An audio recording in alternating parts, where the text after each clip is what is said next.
દર્શક મિત્રો, હું છું પરમાર અનિશા. તમે જોઈ રહ્યા છો લોક સામના ન્યૂઝ. તો જોઈએ આજના સમાચાર ઉપલેટાથી અમારા રિપોર્ટર ભાવેશ ગોહિલ સાથે.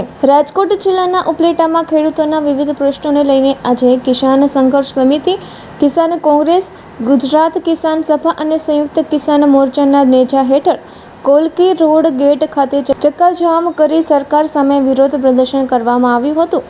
ખેડૂતોનો આક્ષેપ છે કે એક તરફ વરસાદના અભાવે ખેતી સંકટમાં છે, જ્યારે બીજી તરફ મોંઘા બિયારણ, ખાતરના વધતા ભાવ અને ખેડૂતોમાં ઊભા કરવામાં આવતા હેવી વીજ પોલ ખેડૂતોને ભારે નુકસાન પહોંચાડી રહ્યા છે. ખેડૂતોનું કહેવું છે કે વીજ કંપનીઓ પૂરતું વળતર આપ્યા વિના જમીનનો ઉપયોગ કરી રહી છે, જેના કારણે ખેતીને સીધી અસર થઈ રહી છે.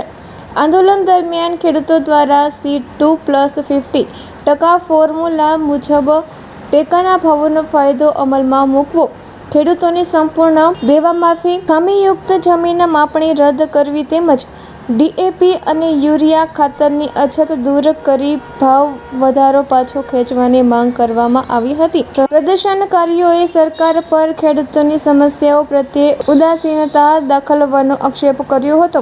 સાથે જ જેતપુર અને મોરબીમાં છેલ્લા 16 દિવસથી આંદોલન કરી રહેલા ખેડૂતોને સમર્થન જાહેર કરી ચેતવણી આપી હતી કે જો ખેડૂતોના પ્રશ્નોનો વહેલી તકે ઉકેલ નહીં આવે તો સમગ્ર રાજ્યમાં આંદોલન વધુ ઉગ્ર બનશે. મારું નામ ખીમાભાઈ વાળી, ગામ ઉપલેટા. હું એક ખેડૂત છું. આજ રોજ કોલકી ચોકડી અને માર્કેટ યાર્ડની બાજુમાં અમે આજે 30 જૂનના રોજ જે સંયુક્ત કિસાન મોરચાના આહવાન હેઠળ અમે આજે ચક્કાજામનો કાર્યક્રમ રાખેલો છે. ચક્કાજામનો કાર્યક્રમ એટલો છે કે ગુજરાતની અંદર જે ખેડૂતો પીસાઈ રહ્યા છે, જેના દેવા અને કરજાઓમાં પણ વધી રહ્યા છે, અનિશ્ચિત વરસાદને કારણે અને મોરબીની અંદર જેતપુરમાં જે વીજ થાંભલો નાખી રહ્યા છે, એમના જે ખેડૂતો આજે ઉપર સાવલીમાં ફેરવાઈ રહ્યા છે. સરકાર આ મૂડીની સરકાર જરા પણ સાંભળતી નથી ખેડૂતોનો, કારણ કે આજે અંદાણી અંબાણી જેવા ઉદ્યોગપતિઓને સાવલી રહી છે અને ખેડૂતોને લાઠીચાર્જ કરી રહી છે.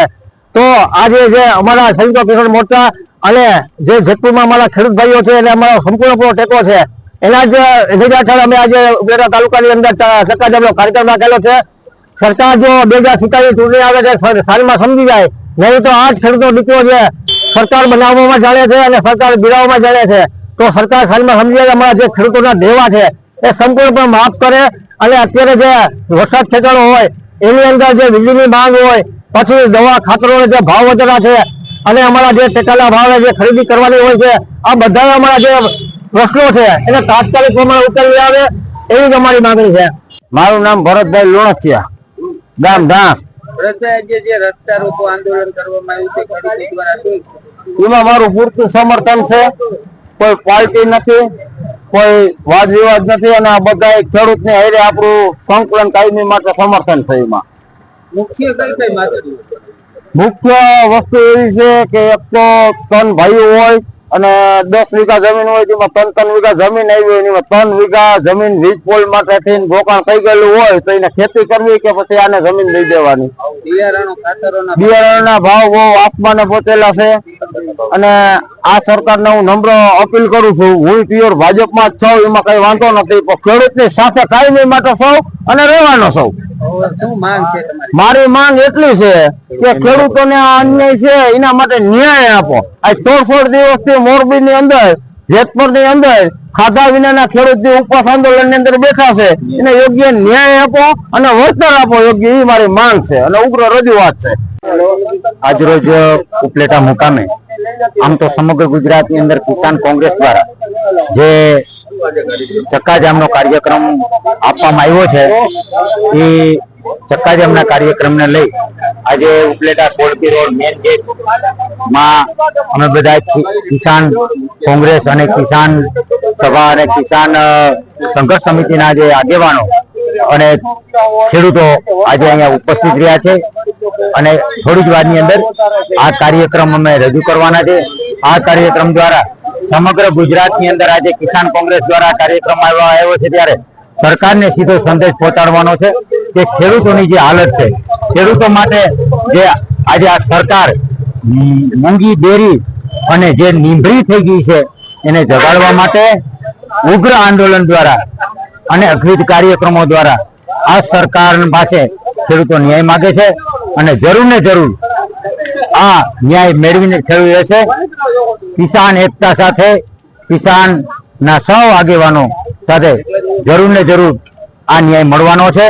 અને આ મોંઘીબેરી સરકારને મેં જણાવ્યું કે આવનારા દિવસોની 2027માં ખેડૂતો દ્વારા જ તમારું બેસણું કરવામાં આવશે. એટલે આજે ચક્કાજામનો કાર્યક્રમ થોડી વારની અંદર રજૂ કરીશ. હું જયદેવસિંહ વાળા તાલુકા પંચાયત સદસ્ય.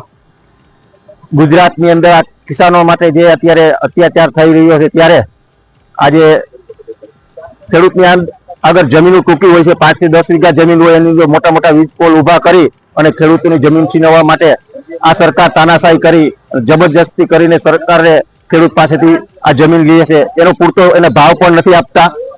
અત્યારે ખેડૂતને એવી આપત્તિ છે કે રાસાયણિક ખાતરની અંદર ભાવ વધારો કર્યો છે, એ ભાવ પણ ખેંચાતો નથી. ટેકાના ભાવ છે તો એની અંદર માલ પૂરતો લેતા નથી. ખેડૂતને અત્યારે બિયારણ લેવા માટેને પણ પૂરતા પૈસા નથી, બિયારણના ભાવ પણ ઊંચા કરી દીધા છે. ત્યારે ખેડૂતની માથે અત્યારે આપત્તિ છે તો આ સરકાર ખેડૂતને ન્યાય ના આપે એના માટે આજે ઉપલેટા તાલુકાની અંદર તમામ ખેડૂત થઈ અને અમે રસ્તા રોકો આંદોલન કરવાના છીએ.